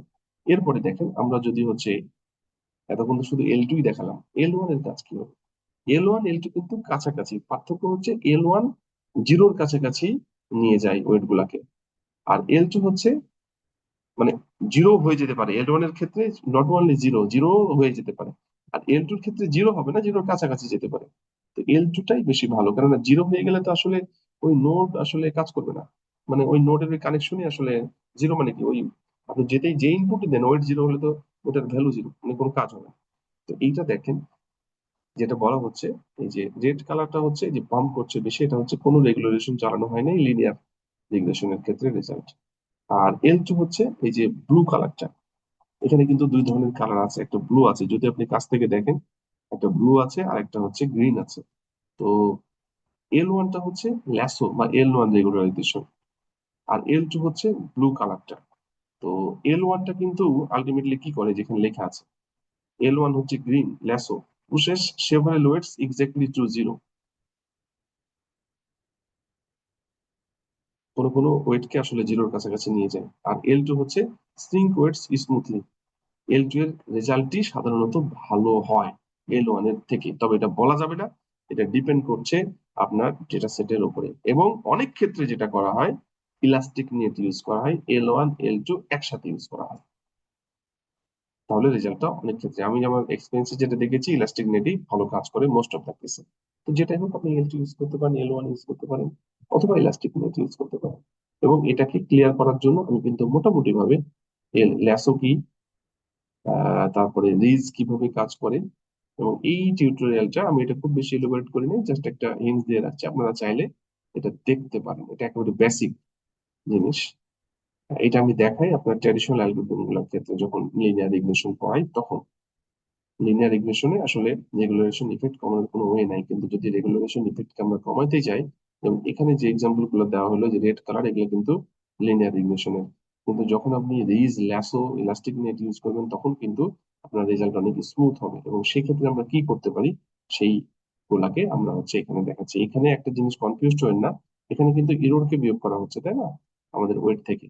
আর এইখানে আমাদের ইরোরটাকেই আসলে কিভাবে আমরা মেনটেন করব সেটা দেখানো হচ্ছে। তাহলে এখানে যদি ইরোরকে মেনটেন করি, তাহলে এখানে কিন্তু এই ইকুয়েশন দিয়ে এখানে ইরোরটা আসবে, এবং আলটিমেটলি আমরা কিন্তু সেই ওয়েট থেকে এটাকে ক্যালকুলেট করে ওয়েটের ভ্যালুটা কিন্তু খুব বেশি বাড়তে দিবে না। এটাই হচ্ছে আমাদের কাজ। L2 এর ক্ষেত্রে আমাদের স্কোয়ার ওয়েট নেই, আর L1 এর ক্ষেত্রে অ্যাবসলিউট ভ্যালু নেই। অ্যাবসলিউট ভ্যালু নিলে সেটা জিরো হয়ে যাওয়ার সম্ভাবনা থাকে অনেক ক্ষেত্রেই। আর অ্যাবসলিউট, আর যদি স্কোয়ার নিই তাহলে আসলে জিরো হবে না, জিরোর কাছাকাছি যেতে পারে। L2 এরটা L1 এর থেকে ভালো হওয়ার সম্ভাবনা বেশি। কোনো কোনো ক্ষেত্রে L1 ও ভালো হতে পারে, ডিপেন্ডস। তবে মোস্ট অফ দা কেসে ইলাস্টিক নেট যেটা, যেটা L1 L2 কম্বিনেশন, সেটাই বেটার। আমাদের এগুলো চেক করে দেখতে হবে বিভিন্ন মডেলের ক্ষেত্রে। এই ছিল মোটামুটি আমাদের বেসিক থিওরি। আমরা যে চ্যাপ্টারটা শুরু করার আগে আমরা ওয়েট রেগুলারাইজেশনের যে টেকনিক, L2 L1 রেগুলারাইজেশন, এবং আলটিমেটলি সেগুলোতে কি হয়, আমাদের লার্জ ওয়েটকে কিভাবে আমরা প্ল্যানাইজ করব, সেটা নিয়ে কথা বলা হচ্ছে। এরপরে দেখেন আমরা এইটা শুরু করব। এইখানে কোডিং আছে, এবং তিন চারটার মতো প্রোগ্রাম আছে, আমরা দেখবো এই চ্যাপ্টারটা। এবং তার সাথে এখানে থিওরিটিক্যাল কিছু কথা বলা আছে। তো থিওরিটিক্যাল কথাগুলো অলরেডি কিন্তু বলা হয়ে গেছে, আমি তারপরে বলি। এখানে এই চ্যাপ্টারে মূলত যে জিনিসগুলো আলোচনা করা আছে, large weights in a neural network are sign of more complex problem that has overfit the training data. আমরা আগে বলেছি, কমপ্লেক্স নেটওয়ার্কের ক্ষেত্রে লার্জ ওয়েট খুব বড় ঝামেলা করতে পারে, ওভারফিট তৈরি করতে পারে। তো এই ওভারফিট দূর করার জন্য কিন্তু আমরা ওয়েটকে ছোট করব, ওয়েটকে রেগুলারাইজ করব। ওয়েটকে রেগুলারাইজ করার বুদ্ধি হচ্ছে আমরা প্যালান্টি টার্ম অ্যাড করতে হবে, প্যারানাইজ করতে হবে ওয়েটকে, সেটা আমরা দেখতে পারি। সেকেন্ড হচ্ছে প্যারানাইজ এ network based on the size of the network weights during training can reduce overheat, যেটা বললাম। থার্ড বলছে and L1 or L2, মানে L1 রেগুলারাইজেশন মানে ল্যাসো, L2 হচ্ছে ridge regularization, vector norm penalty can be added to the optimization of the network to encourage small weight. আমরা এই কাজটা L1 L2 regularisation ইউজই করব আসলে আমাদের প্যারান্টি টার্মকে ঠিক ঠিক করার জন্য, এবং ওয়েট গুলাকে স্মল করার জন্য। ঠিক আছে, আমাদের মূলত এই চ্যাপ্টারটা হচ্ছে ওয়েট রেগুলারাইজেশন টেকনিক অ্যাপ্লাই কিভাবে করতে পারি, আমরা হচ্ছে লার্জ ওয়েট কে প্যালানাইজ করে কিভাবে করব, তার বেশ কিছু টেকনিক আপনাদেরকে বলেছি। এবং তার সাথে আমরা এখানে এই চ্যাপ্টারের মধ্যে কি হতে পারে সেগুলো নিয়ে কথা বলেছি। দেখেন এখানে কিছু কথা আছে, এই network with large network weight can be a sign and unstable network where small change in the input can lead to large change in the output. একটা নেটওয়ার্কের ওয়েট লার্জ এর মানে হচ্ছে যে ইনপুটে আপনার ছোট একটা চেঞ্জের জন্য আউটপুট একটা বড় ধরনের চেঞ্জ আসতে পারে। এই চেঞ্জ আসলে আসলে নেটওয়ার্কটা আনস্টেবল হয়ে যায়, ঠিক মতো রেজাল্ট দিতে পারে না। This can be a sign that network has overfit the training data set and will likely perform poorly when making prediction of new data. এটা আসলে নতুন ডেটার ক্ষেত্রে ঠিক মতো কাজ করতে পারে না। এবং এই সলিউশন যে বলা আছে, solution to this problem is to update the learning algorithm to encourage the network to keep the weights small. আমরা ওয়েট গুলোকে যদি ছোট রাখি তাহলে কিন্তু এই ঘটনাটা ঘটবে না। তো এইটা আমরা কিভাবে করব, এই যে বলা হচ্ছে ওয়েট রেগুলারেশন টেকনিক দিয়ে সেটা করতে পারি। মূলত এই চ্যাপ্টারটা ওয়েট রেগুলারেশন টেকনিক কিভাবে অ্যাপ্লাই করতে পারি সেটা নিয়ে কথা বলা আছে। ওয়েট রেগুলারাইজেশন, এখানে দেখেন ওয়েট রেগুলারাইজেশন আমরা কেন ইউজ করব সেটা নিয়ে কথা বলা আছে। তো আমরা যেই কারণগুলোর জন্য ওয়েট রেগুলারাইজেশন ইউজ করব, একটা হচ্ছে problem with large weight. Large weight আমাদের রাখলে নেটওয়ার্ক আনস্টেবল হয়ে যাবে, সেখান থেকে পরিত্রাণ পাওয়ার জন্য আমরা কিন্তু ওয়েট রেগুলারাইজেশন করতে পারি। ঠিক আছে, এবং কিভাবে হয় সেটা নিয়ে কথাবার্তা বলা হলো। সেকেন্ড হচ্ছে ইনকারেজ স্মল ওয়েট। আমাদের ওয়েট গুলো ছোট হলে খুব ভালো, আমাদের উদ্দেশ্য একটাই, ওয়েট রেগুলারেশন মানে হয়েছে ওয়েট গুলোকে ছোট করার চেষ্টা করবো, এবং এমন ভাবে ছোট করবো যেন আমাদের বাম্পিংটা কমে, যেন আমাদের নেটওয়ার্ক স্টেবল থাকে। স্মল চেঞ্জের জন্য আমার টেস্টিং এর সময় চেঞ্জিং আউটপুটের জন্য যেন রেজাল্টের চেঞ্জটা খুব বেশি না হয়, হলে কিন্তু ঝামেলা হবে, সেইটা যেন ঠিক থাকে, সেই জিনিসগুলো আসলে এখানে বলা আছে। এখন আমরা কিভাবে how to penalize large weight, already কিন্তু আপনাদেরকে ইকুয়েশন দিয়ে ডিটেলস বলেছি L2 এবং L1 এর ক্ষেত্রে কিভাবে আমরা লার্জ ওয়েট কে প্যালানাইজ করতে পারি। এই যে calculate weight size, L1 norm, L2 norm, মানে L1 রেগুলেশন, L2 রেগুলেশন। এই যে L2 এর ক্ষেত্রে কি হয়, কি দেখেন, calculate the sum of squared values of weight. Already কিন্তু বলেছি L2 এর ক্ষেত্রে এই যে sum of squared values of weight. আর L1 এর ক্ষেত্রে কি হয়, sum of the absolute values of the weight. এই যে sum of the absolute values of the weight. Okay, এই হচ্ছে টোটাল আমরা কিভাবে প্যারালাইজ করতে পারি, ডিটেলস বলেছি, এখানে আর বলার কিছু আছে বলে আমার মনে হয় না। ঠিক আছে, এই যে এখানে বলা হচ্ছে control impact of the penalty. Penalty term মানে হচ্ছে ওই যে আমরা যে ল্যামডার কথাটা বললাম না, ওই ল্যামডার কথাটা আমরা কিভাবে ঠিকঠাক করতে পারি। ঠিক আছে, বিভিন্ন জায়গায় আসলে আহ এই যে এখানে যেটা বলছে যে সিম্বলের চেঞ্জটা আলাদা হতে পারে। আমি প্রথমে যে একটু খেয়াল করি নাই, আমি ওটা গামা বলছিলাম, আসলে ওইটা তো সিম্বল ল্যামডা। তো কোনো কোনো জায়গায় ল্যামডা, কোনো কোনো জায়গায় আলফা, এভাবে ইউজ করা হয়। তো যেটাই হোক না কেন, যেই সিম্বলই থাক না কেন, ওই জন্য আসলে মিস্টেকটা হয়েছে, খেয়াল করি নাই। তো যেই সিম্বলই থাক না কেন, আসলে নামটা হচ্ছে প্যালান্টি টার্ম। প্যালান্টি টার্ম অ্যাড করলে কি হবে, ছোট প্যালান্টি অ্যাড করলে কি হবে, বড় প্যালান্টি অ্যাড করলে কি হবে, মাঝামাঝি লেভেলের প্যালান্টি অ্যাড করলে কি হবে, সেটাও কিন্তু বলেছি। যদি স্মল প্যালান্টি হয় তাহলে আলটিমেটলি কিন্তু আমাদের ওভারফিট থেকে যাওয়ার সম্ভাবনা বেশি, যদি লার্জ হয় তাহলে আন্ডারফিট থাকার সম্ভাবনা বেশি, কিন্তু যদি আমরা মডারেট রেঞ্জে ইউজ করি তাহলে ব্যালেন্সটা আসবে। সেটা নিয়ে মূলত কথা বলা আছে এখানে, যা যা বলা আছে অলরেডি কিন্তু আমি ক্লিয়ার করে দিয়েছি একবার ইকুয়েশন সহ। ঠিক আছে, তো এই জিনিসগুলো আমাদের মাথার মধ্যে রাখা। ঠিক আছে, কিন্তু কিভাবে করতে পারি আমরা, এই যে এখান থেকে শুরু হলো এক্সাম্পল অফ ওয়েট রেগুলারাইজেশন। আমরা কিভাবে করতে পারি এগুলো কিন্তু ডিটেলস বলা আছে। আমরা প্যালান্টির ভ্যালু কত রাখবো, কিভাবে করা যেতে পারে, 0 থেকে 1 এর মধ্যে রাখতে পারি। আমরা সাধারণত এই ভ্যালুগুলো রাখি 0.1, 0.001, এই ভ্যালুগুলো একটা করে একটা রাখি, দেখি টেস্ট করে দেখি যে আসলে কেমন আসছে। এটা আপনাকে টেস্ট করে দেখতে হবে, এখানেও কিন্তু আপনার বিভিন্ন ভাবে টেস্ট করে দেওয়া আছে। এখানে দেখেন এক্সাম্পল অফ সিএনএন, এখানে হচ্ছে আর একটু একটু মিস্টেক করে গেছে, এটা খেয়াল করুন। Example of multilayer perceptron weight regularization. আমরা এমএলপির ক্ষেত্রেও কিন্তু হচ্ছে রেগুলারাইজেশন ইউজ করতে পারি। সেটা L2 হতে পারে, L1 হইতে পারে, ইলাস্টিক নেট হইতে পারে, এবং আমাদের যে ল্যামডার ভ্যালুটা, যেটা হচ্ছে প্যারান্টি টার্ম, সেটার ভ্যালু আমরা এইভাবে কিন্তু কম বেশি করতে পারি 0 আর 1 এর মধ্যে। ঠিক একইভাবে সিএনএন যখন আমরা ইউজ করবো, কনভলিউশনাল নিউরাল নেটওয়ার্ক, সেখানেও কিন্তু আমরা ওয়েট রেগুলারাইজেশন ইউজ করতে পারি, এবং সেখানেও L2 L1 ইউজ করতে পারি, ইলাস্টিক নেট ইউজ করতে পারি। আবার আমরা যখন রেকারেন্ট নিউরাল নেটওয়ার্ক ইউজ করবো, যেমন এলএসটিএম, লং শর্ট টার্ম মেমোরি, সেক্ষেত্রেও কিন্তু আমরা হচ্ছে L2 L1 ইউজ করতে পারি। আমাদের তার মানে ডিপ লার্নিং এর প্রত্যেকটা জায়গায় আমরা কিন্তু এলএস ওয়েট রেগুলারাইজেশন টেকনিকটা ইফেক্টিভলি অ্যাক্টিভ অ্যাপ্লাই করতে পারি। ঠিক আছে, আমরা এরপরে দেখবো যে কিভাবে আসলে কাজ করে। এই যে বলা আছে use with all network type, যে কোনো ধরনের নেটওয়ার্কের ক্ষেত্রে অলরেডি বলা হলো যে আপনার multilayer perceptron, conventional neural network, তারপরে রেকারেন্ট নিউরাল নেটওয়ার্ক, সব ক্ষেত্রে কিন্তু আমরা আসলে ইউজ করতে পারি। ঠিক আছে, এখন আমরা যে ওয়েট রেগুলারাইজেশনটা ইউজ করব, এটার জন্য কি হতে পারে, আমরা কি কি জিনিস করতে পারি। এখানে যেটা বলছে, this section provide some tips for using weight regularisation with your neural network. আমরা ওয়েট রেগুলারাইজেশনটা কিভাবে ইউজ করব, আমরা যে কোনো নেটওয়ার্কে করতে পারি, এটা 1 নম্বর। 2 নম্বর হচ্ছে স্ট্যান্ডার্ডাইজ ইনপুট ডাটা। আমরা কিন্তু যে জায়গায় আসলে ওয়েট রেগুলারাইজেশনটা করতে চাচ্ছি, আর আমরা যে ইনপুটটা দেব, নেটওয়ার্কে যে ইনপুটটা ফিট করাবো, সেই ইনপুটটা যেন আসলে স্কেল ভ্যালু হয়, আমরা সেগুলাকে অবশ্যই যেন নর্মালাইজ বা স্ট্যান্ডার্ডাইজ করে কাজটা করি, সেটা ইনশিওর করতে হবে। তাছাড়া কিন্তু এটা কাজের আউটপুট ভালো নাও হতে পারে। তারপরে বলা হচ্ছে ইউজ এ লার্জ নেটওয়ার্ক, আমরা লার্জ নেটওয়ার্ক ইউজ করতে পারি। আমাদের যে একটা প্রবলেম ছিল যে লার্জ নেটওয়ার্ক ইউজ করলে সেটা কি হয়, সেটা ওভারফিট হওয়ার সম্ভাবনা থাকে। কিন্তু আমরা যদি ওয়েট রেগুলারাইজেশন টেকনিকটা অ্যাপ্লাই করি লার্জ নেটওয়ার্কের ক্ষেত্রে, সেই ক্ষেত্রে কিন্তু আমাদের আসলে রেগুলারাইজেশন ইফেক্টটা কমবে, মানে ওভারফিট হওয়ার সম্ভাবনা কমবে, সেটা এখানে বলা আছে।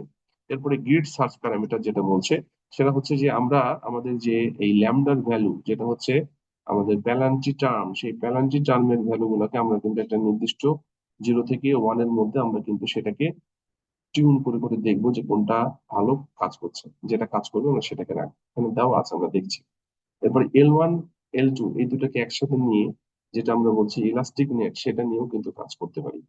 ঠিক আছে, use on a chain network, এটা হইতে পারে যে আমরা একটা ট্রেন নেটওয়ার্কের উপরেও কাজ করতে পারি, আমরা প্রি ট্রেন মডেলের উপরে কাজ করতে পারি। তো এখানে জাস্ট কিছু টিপস বলেছে যে ওয়েট রেগুলারাইজেশনটা আমরা কোন কোন ক্ষেত্রে ইউজ করবো, তার কিছু বেসিক ক্রাইটেরিয়া। তো যাই হোক, এখন আমরা কিন্তু কোডিং এর দিকে যাব। Weight regularization Keras API, weight regularization আমরা কিভাবে করতে পারি, যেমন দেখেন L1 L2 আমরা দুইটা মেথড ইউজ করতে পারি। L2 হচ্ছে সাম অফ স্কোয়ার ওয়েটস, যেটা অলরেডি ইকুয়েশন দিয়ে বারবার দেখানোর চেষ্টা করেছি। L1 হচ্ছে সাম অফ অ্যাবসোলিউট ওয়েটস, দুইটাই ইউজ করতে পারি, আমরা যোগ করে যুক্ত করতে পারি। L1 L2 হচ্ছে sum of the absolute and square weights. তো যখন আমরা ধরেন যে কেরাসের ক্ষেত্রে কিভাবে ইউজ করব, এই যে ফ্রম কেরাস রেগুলারাইজার্স ইম্পোর্ট L2, এই যে L2টা আসলে কি, এই যে এখানে আমরা যখন কোডিং এর জন্য যেটা দেখতে চাইলাম, L2 রেগুলারাইজেশন এভাবে কিন্তু আমরা ইম্পোর্ট করে নিতে পারি। আমরা যখন হচ্ছে এখানে টেকনিক গুলো কি হবে প্রথমে বলছে, তারপরে কোডিং এ যাবো। ওয়েট রেগুলারাইজেশন অন লেয়ার্স, লেয়ারের ক্ষেত্রে কিভাবে করতে পারি অলরেডি কিন্তু দেখিয়েছি ওখানে। আমরা ধরেন একটা হিডেন লেয়ারের উপরে কাজ করতে যাচ্ছি, একটা weight regularisation for MLP multi layer পারসেপ্ট্রনের উপরে। মাল্টি লেয়ার পারসেপ্টরের ক্ষেত্রে যদি আমরা একটা হিডেন লেয়ারের উপরে ওয়েট রেগুলারাইজেশন অ্যাপ্লাই করতে চাই, তাহলে এইটা হচ্ছে আসলে এই যে কার্নেল রেগুলারাইজার, এই যে এখানে বলেছে কিন্তু কার্নেল রেগুলারাইজার L1 দিলে L1 হয়ে যাবে, আর এটা হচ্ছে ল্যাম্বডা।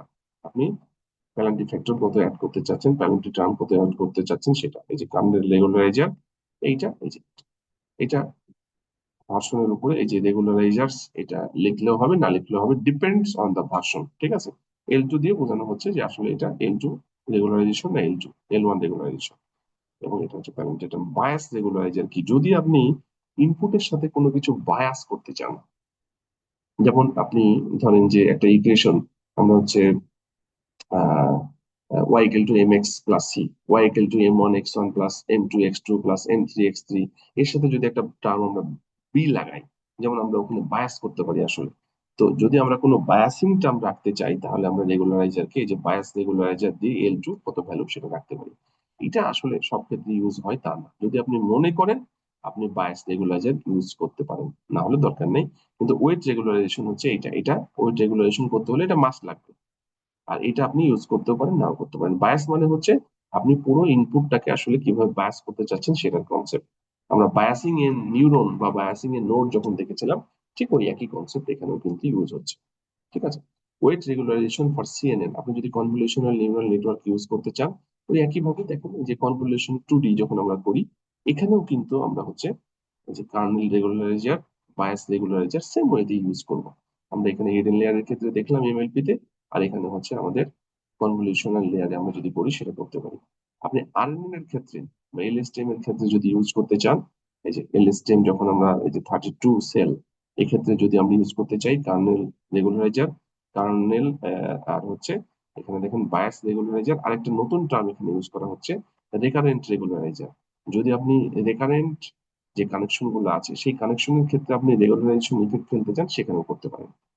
এগুলা জরুরি না, জরুরি হচ্ছে এইটা ওয়েট রেগুলারেশনের জন্য। প্লাস এখানে সিএনএন যখন ইউজ করবেন তখন কিভাবে বায়াস করতে পারেন, আপনি কিভাবে যখন এলএসটিএম ইউজ করবেন তখন কিভাবে রেকারেন্ট রেগুলারাইজার দিয়ে বায়াস করতে পারেন সেগুলো লেখা আছে। তবে বেসিক হচ্ছে কার্নেল রেগুলারাইজারটা, এইটা ইম্পর্টেন্ট যে ওয়েট রেগুলারেশন করতে হলে আপনাকে এই কার্নেল রেগুলারাইজার দিয়ে আসলে ওয়েট রেগুলারেশন করতে হবে। এখন যেটা বলছে ওয়েট রেগুলারেশন কেস স্টাডি, আপনি কিভাবে কেস স্টাডি দিয়ে কাজটা করতে পারেন, এবার আমরা এক্সাম্পল গুলো দেখবো। কিভাবে হতে পারে? একটা ক্লাসিফিকেশন প্রবলেম তো লাগবেই। এই ক্লাসিফিকেশন প্রবলেমের জন্য এই যে বাইনারি ক্লাসিফিকেশন প্রবলেম তারা ডিল করেছে, এবং এটার জন্য তারা একটা মুন ডেটা সেট নিয়েছে, যেটা আলটিমেটলি কেরাসের মধ্যে আছেই। এই যে মেক মুনস, এই ডেটা সেটটা নিলে, যেমন দেখেন এই যে মেক মুনস, স্যাম্পল না হচ্ছে 100। 100 কেন? এটা ইচ্ছা করে আসলে ওভারফিট যেন করা যায়, কারণ ডেটা সেট কম থাকলে ওভারফিট হওয়ার চান্সটা বাড়বে, এটা আমরা জানি। ভেরিয়েশন কম থাকবে, ডেটা সেট কম মানে স্যাম্পল, ডেটা সেটে ভেরিয়েশন কম মানে হচ্ছে স্যাম্পল কম। স্যাম্পল যদি কম থাকে আলটিমেটলি ভেরিয়েশন কিন্তু কমে যাবে, এবং ভেরিয়েশন যখনই কমবে আপনার ওভারফিট হওয়ার সম্ভাবনা বাড়বে। আমরা কিন্তু এর আগেও বলেছি। তো যেটা ছিল যে ভেরিয়েশন বেশি করতে পারলে ডেটা সেটের মধ্যে স্যাম্পলের ক্ষেত্রে আমাদের ওভারফিট হওয়ার চান্স কমে যাবে, কিন্তু এখানে দেখানো হচ্ছে যে স্যাম্পলটা আসলে 100, ঠিক আছে, মানে ডেটা সেট ছোট, অবজারভেশন কম, ভেরিয়েশন কম, নয়েজ এড করা হচ্ছে 0.2, আর এইখানে আপনার র্যান্ডম স্টেট 1 দেওয়া হলো যেন একই ফর্মে থাকে, আমরা কাজ করতে পারবো সে কারণে। এখন এইটা একটু খেয়াল করেন, এটা বাইনারি ক্লাসিফিকেশন। আমরা যদি এই ডেটা সেটটাকে আসলে রান করি, এই যে make moon N sample 100, noise 2.2 আর র্যান্ডম স্টেট 1, এটাকে যদি প্লট করি আলটিমেটলি কিন্তু এরকম একটা রেজাল্ট আসবে। এটা হচ্ছে মুন টাইপের ডেটা সেট, এবং কিছুটা নয়েজ দেওয়া আছে। আপনি যদি নয়েজটা জিরো করে দেন তাহলে দেখবেন যে এটা পুরোটাই মুন এর মতো দেখতে হবে। কিন্তু আমরা এখানে 0.2 পরিমাণ নয়েজ অ্যাড করার কারণে কিছু নয়েজ কিন্তু ঢুকে গেছে, এবং এইটা কিন্তু আলটিমেটলি একটা সিঙ্গেল লিনিয়ার ডিসিশন বাউন্ডারি দিয়ে সলভ করতে পারবেন না। এটা নন লিনিয়ার ক্লাসিফিকেশন প্রবলেম, মানে প্রবলেমের কমপ্লেক্সিটি বাড়ানোর জন্য নয়েজ বাড়ানো হয়েছে। তো যাই হোক, আমরা এই ডেটা সেটটা নিয়ে কাজ করতে চাই। কিভাবে কাজ করব সেটা নিয়েই কথা বলা হচ্ছে। এটা কিন্তু বাইনারি ক্লাসিফিকেশন, এবং এই এক্সাম্পলটাই ওখানে দেওয়া আছে। এরপরে দেখেন ওভারফিট মাল্টিলেয়ার পারসেপ্ট্রন মডেল। এখানে কি করা হচ্ছে দেখেন, এখানে যেটা করা হচ্ছে যে এটাকে আমরা রান করবো, তাই না? Will split the data set into training and test set. আমরা এটাকে ট্রেনিং এবং টেস্ট সেটে নিয়ে আসবো। 100টা আমাদের স্যাম্পল ছিল, 100-র মধ্যে 30টা হচ্ছে ট্রেনিং এর জন্য এবং 70টা হচ্ছে আমরা টেস্টের জন্য রাখবো। যদি এটা করি তাহলে 30টা, দেখেন তো কি হচ্ছে। এই যে আমরা তো এই ডেটা সেটটা নিলাম এর আগের হিসাবে, ট্রেনিং এর জন্য 30টা এবং টেস্টের জন্য বাকি অটোমেটিক্যালি 70টা চলে আসবে। এখানে ট্রেন টেস্ট স্প্লিট করলাম, ট্রেনের জন্য 30টা, টেস্টের জন্য 70টা, বাইনারি ক্লাসিফিকেশন ডেটা সেট। এবং এরপরে আমরা যে হিডেন লেয়ারটা নিচ্ছি, এটা হচ্ছে হিডেন লেয়ারের নোড সংখ্যা হচ্ছে 500। হিডেন ইচ্ছা করে কিন্তু এগুলো বাড়ানো হচ্ছে যেন ওভারফিট হয়। আপনার ক্যাপাসিটি অনেক বাড়িয়ে দেওয়া হলো, কারণ ইচ্ছা করে ওভারফিট করা হচ্ছে, কারণ আমরা ওয়েট রেগুলারাইজেশন করে ওভারফিটটাকে তো কমাবো, এটা বোঝাইতে হবে তো। না, যদি আপনি এ, যদি আমরা ওভারফিট না করি তাহলে তো ওয়েট রেগুলারাইজেশন করে ওভারফিটকে কমাইতে পারবো না, তাহলে বোঝাবো কি করে? তো সেই কারণে আমাদের এখানে ডেটা সেটটাকে ছোট নেওয়া হচ্ছে, মানে 100টা স্যাম্পলের। আর হিডেন লেয়ারে নোড নেওয়া হচ্ছে 500টা, যেন ক্যাপাসিটি অনেক বড় হয়, অনেক বড় ক্যাপাসিটি। তো নোড 500টা, dimension 2, activation ReLU as it is. আমাদের আউটপুট লেয়ারের নোড একটা, যেহেতু binary classification, activation sigmoid, loss বাইনারির জন্য binary cross entropy, Adam optimizer, matrix অ্যাকুরেসিতে রেজাল্ট দিবে। এরপরে আমরা 400 ইপক চালাচ্ছি ফিট করার জন্য অ্যাজ ইট ইজ, কোনো প্রোগ্রামের নতুন কিছু নাই। আমরা মডেল ইভ্যালুয়েট করছি ট্রেনিং অ্যাকুরেসির জন্য, টেস্ট অ্যাকুরেসির জন্য মডেল ইভ্যালুয়েট করছি। এরপরে আমরা গ্রাফ দেখবো। আমরা যদি এই কোডিংটা রান করি, কোডিং আসলে নতুন কিছুই নাই, সবই পুরাতন, কিন্তু জাস্ট হচ্ছে আমরা ওভারফিট ইচ্ছা করে করে দেখছি যে কি হয়। মুন ডেটা সেটের উপরে আমরা ওভারফিট এমএলপি দেখেন লেখা আছে, overfit MLP for moon data set. এটার উপরে যদি কাজ করি আমাদের হচ্ছে এই যে 100টা স্যাম্পল, তার মধ্যে 30টা ট্রেন, 70টা টেস্ট, এবং এখানে একটা হিডেন লেয়ার, একটা আউটপুট লেয়ার। হিডেন লেয়ারে নোডের সংখ্যা হচ্ছে 500। এটাকে আমরা 4000 ইপক চালাচ্ছি। চালিয়ে আমরা যদি রেজাল্ট বের করি তাহলে এখানে ট্রেনিং অ্যাকুরেসি দেখেন 1 আর টেস্ট অ্যাকুরেসি 0.914। গ্রাফটা দেখে একটু বোঝেন তো। ট্রেনিং অ্যাকুরেসি 1 মানে 100%, টেস্ট অ্যাকুরেসি 91%। কি হচ্ছে একটু যদি গ্রাফ দেখেন, এটা হচ্ছে লস আর এটা হচ্ছে অ্যাকুরেসি। লস গ্রাফটা দেখেন, বায়াস ট্রেনিং এর কমছে কিন্তু টেস্টের কমছে, কিন্তু অনেক গ্যাপ। এবং যত ইপক সামনে যাচ্ছে তত কিন্তু ভেরিয়েন্স বাড়তেই আছে। ডেফিনেটলি দিস ইজ ওভারফিটেড মডেল, দেখেই বোঝা যাচ্ছে। এবং এটা তো হলো লসের গ্রাফ। আপনি যদি অ্যাকুরেসি গ্রাফটা দেখেন, দেখেন যত ইপক যাচ্ছে, যে 4000 ইপক পর্যন্ত গেছে, 4000 ইপক পর্যন্ত, দেখেন ব্লুটা হচ্ছে ট্রেন আর অরেঞ্জটা হচ্ছে টেস্ট।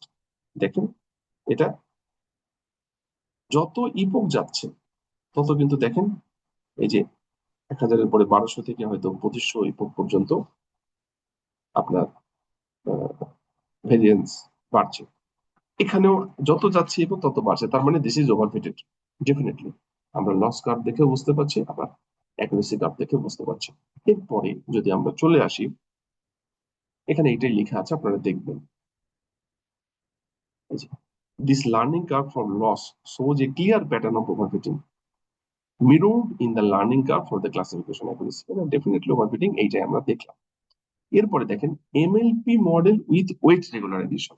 আমাদের তো এটা ওভারফিটেড মডেল, তাই না? অলরেডি ইচ্ছা করে ওভারফিটেড করেছি আমরা। এখন এইটার উপরে আমরা হচ্ছে ওয়েট রেগুলারাইজেশন চালাবো, আমরা যেটা শিখলাম এতক্ষণ ধরে সেইটা। দেখেন we can add weight regularization to the hidden layer to reduce the overfitting of the model to the training data set. আমরা এখন এটার উপরে ওভারফিটিং চালাবো, সরি, এটার উপরে ওয়েট, এটার উপরে ওয়েট রেগুলারাইজেশন ইউজ করবো যেন ওভারফিটিং কমে।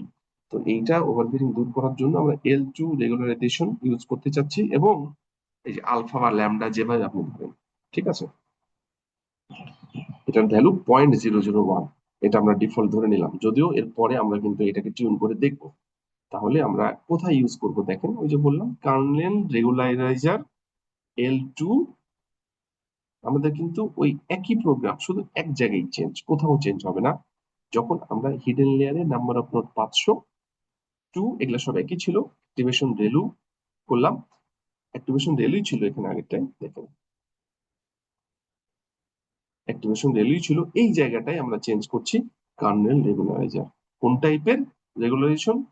L2 এবং 0.001, এটা হচ্ছে প্যালান্টি টার্ম, মানে ল্যামডার ভ্যালু। এইটা যদি আমরা করি প্রোগ্রামের ক্ষেত্রে, আমাদের এই প্রোগ্রামটা হচ্ছে এইটা,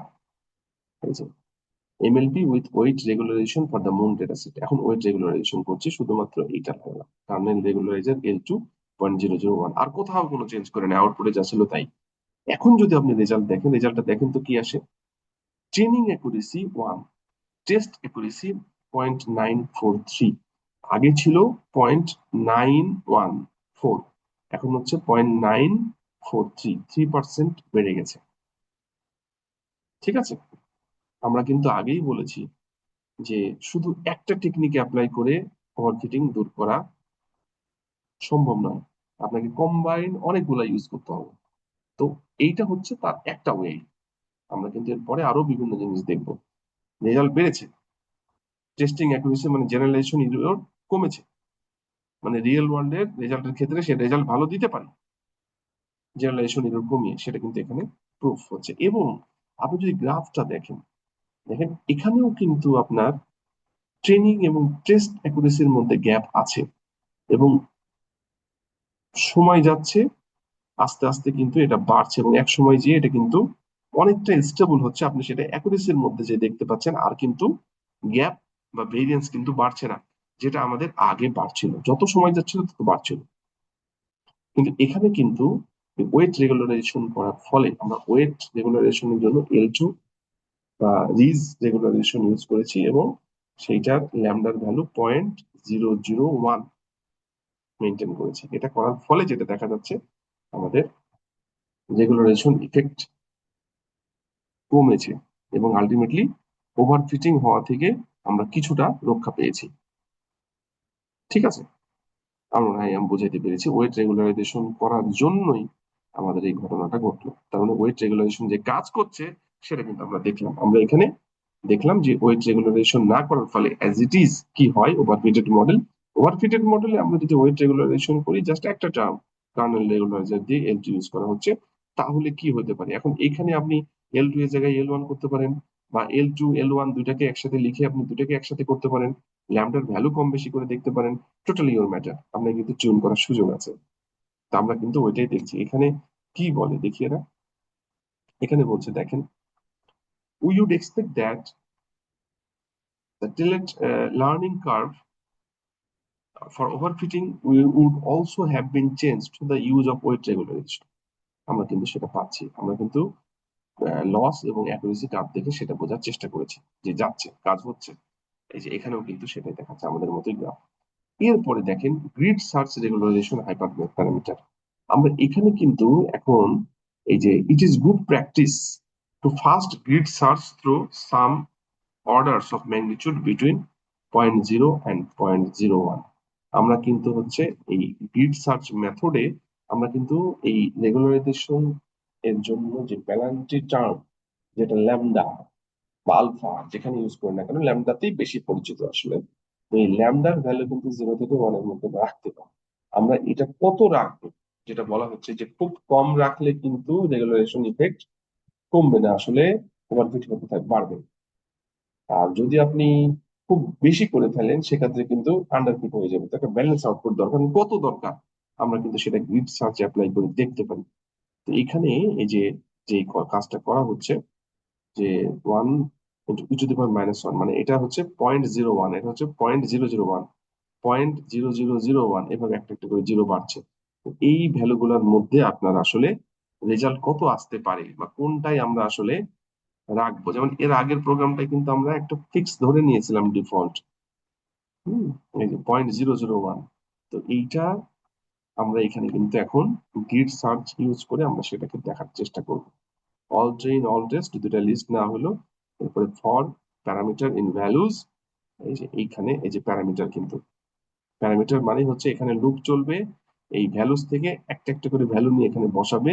L2 রেগুলারাইজেশনের মধ্যে আমাদের প্যানাল্টি টার্মটা কত সেটা এখানে বসবে, এবং আলটিমেটলি আমাদের হচ্ছে রেজাল্ট গুলা, ট্রেনিং এর রেজাল্ট এবং টেস্টের রেজাল্ট অ্যাপেন্ড হয়ে কিন্তু কাজ করবে। আমরা কোডটা দেখি, কোডটা দেখলে বুঝতে পারবো।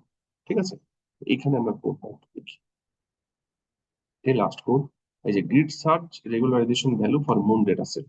এখানে গ্রিড সার্চ করা হচ্ছে, এই যে এই জায়গাটা নতুন, আগের সবকিছুই সেম। এই যে এখানে ভ্যালুজ নেওয়া হলো 0.01, 0.001, 0.0001, তারপরে 0.00001, 0.00001, মানে এখানে এই পর্যায়ে ভাবে নেওয়া 0.01 থেকে এভাবে শুরু হচ্ছে। এরপর অল ট্রেইন অল টেস্টের মধ্যে সব ডাটাগুলো আসবে। এরপরে কতবার, 1 2 3 4 5 6 বার চলবে, কারণ প্যারামিটারের মধ্যে 6টা ভ্যালু আছে। For parameter in values model sequential, তারপরে হচ্ছে এইটা, এই যে কার্লি ইনিশিয়ালাইজের মধ্যে এই যে আসবে। প্রতিবার একই মডেলের ক্ষেত্রে একই স্ট্রাকচারের ক্ষেত্রে এই প্যালান্টি টার্মটা দিয়ে এখানে কাজ করানোর চেষ্টা করা হচ্ছে। তারপরে as it is output layer, এরপরে ফিট মডেল করে এখানে প্রথম এইটার জন্য যে রেজাল্ট সেটা ট্রেনিং টেস্ট অ্যাকুরেসি করে যে অ্যাপেন্ড করছে এখানে এবং সাথে ডিসপ্লে করছে।